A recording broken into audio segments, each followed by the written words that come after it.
Oliver Twist by Charles Dickens, adapted by Lisa Malaki, illustrated by Howard McWilliam. Part 7. Chapter 13. The Return of Mr. Brownlow. Not long after, Rose was playing the piano when Oliver raced into the room. "I've seen him! It was him! I've prayed that I'd see him again!"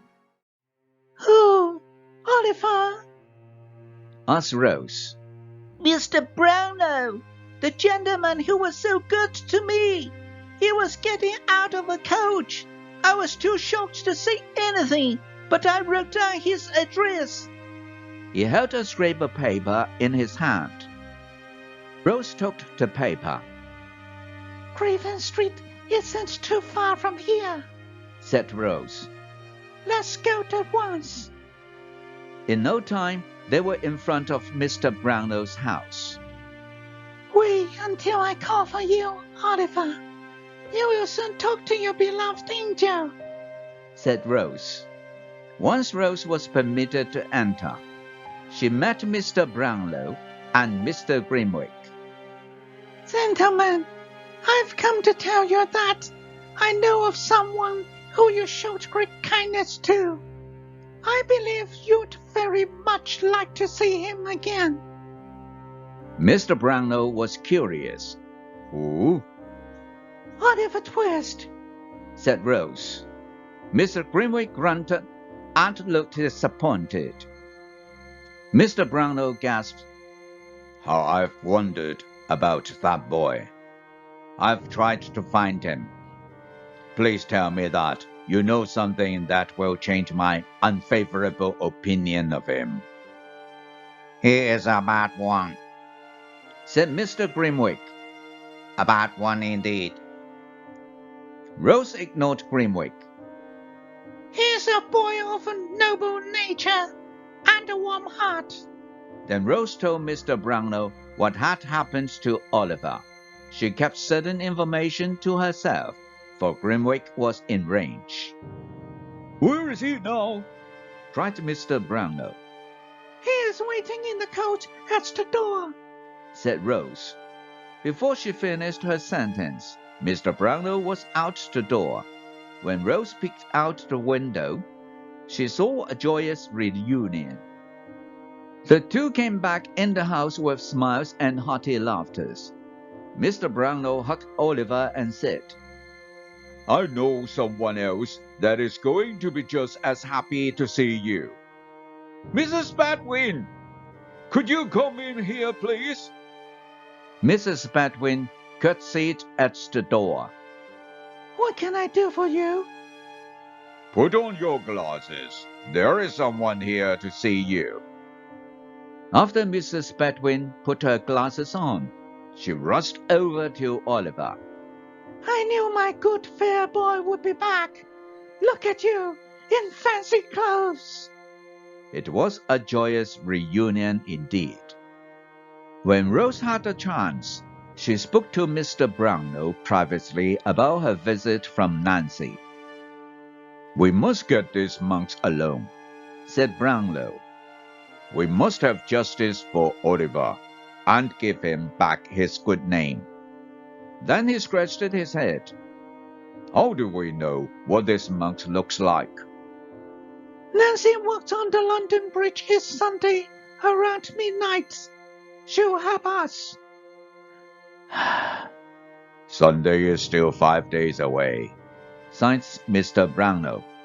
"But I suppose waiting for a few more days won't hurt. We don't want to betray Nancy's trust in you."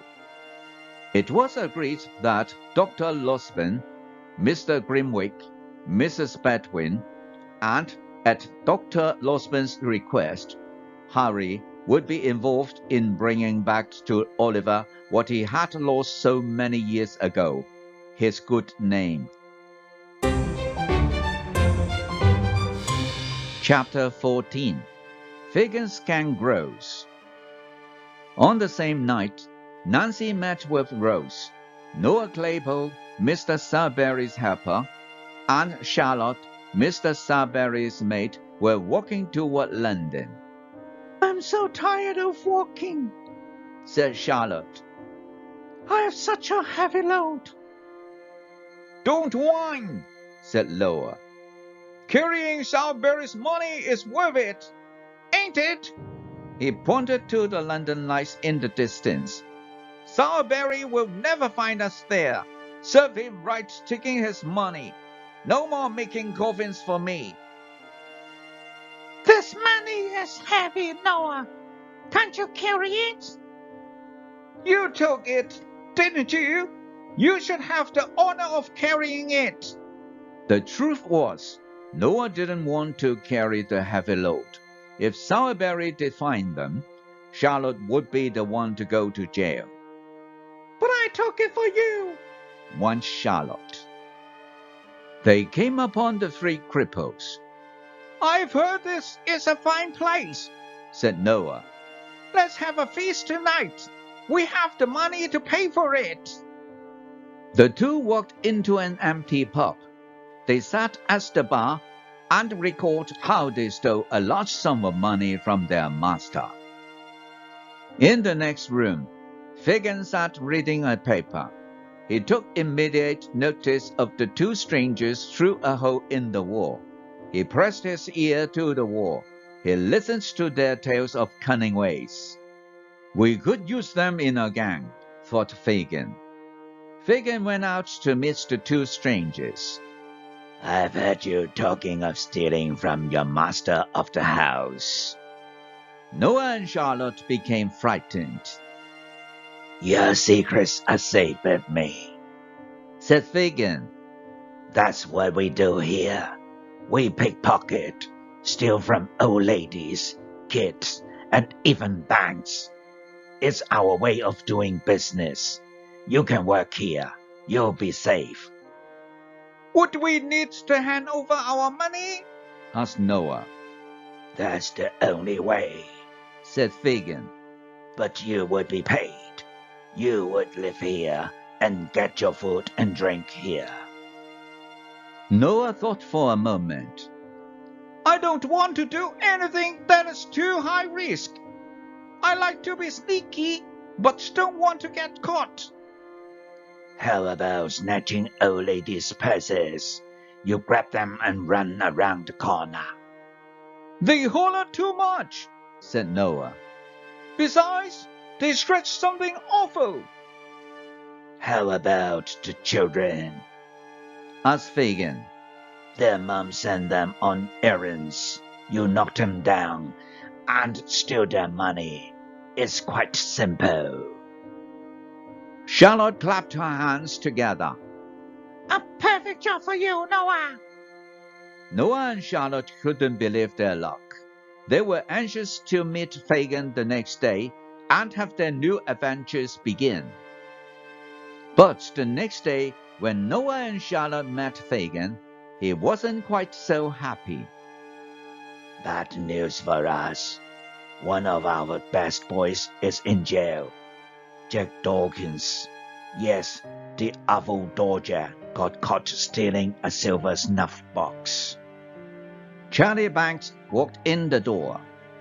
It's all over, Fagin. They found the gentleman who owns the box. He identifies the dodger. It has to think he is going to jail for stealing something so small. If only it had been a gold watch. Much more honor and glory in that. He was the best of us, said Fagin. He'll manage to get out of jail. But Charlie wasn't too sure. We must find out how he does today. But we can't go. They will lock us away with him, said Fagin. He looked over at Noah. But you, no one knows you. You could help us. Noah hesitated. This made Fagin angry. You want to eat and drink without earning your keep? Finally, Charlotte convinced Noah to go. The first thing Noah noticed at the courthouse was the awful, damp, dank smell. The walls were blackened. A thick greasy scum covered every surface. Noah saw the doorkeeper shuffle into the courtroom. He was yelling and shouting that he was innocent. Hold your tongue, said the jailer. I am an Englishman, am I? said the doorkeeper. Where are my privileges? I want to see the Secretary of State for the Home Affairs. I've got places to go, and I must go now. Silence, yelled the jailer. Who is this before me? asked the judge. It's a pickpocketing case, your worship, said the jailer. Has he ever been here before? He ought to have been. I know him well. Everyone knows him. The oval dodger bowed. I am popular, huh?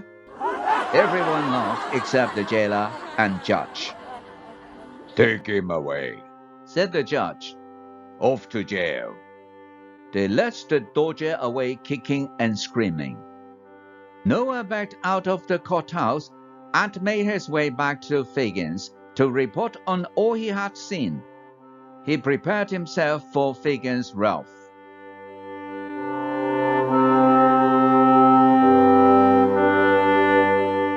Thank you for watching.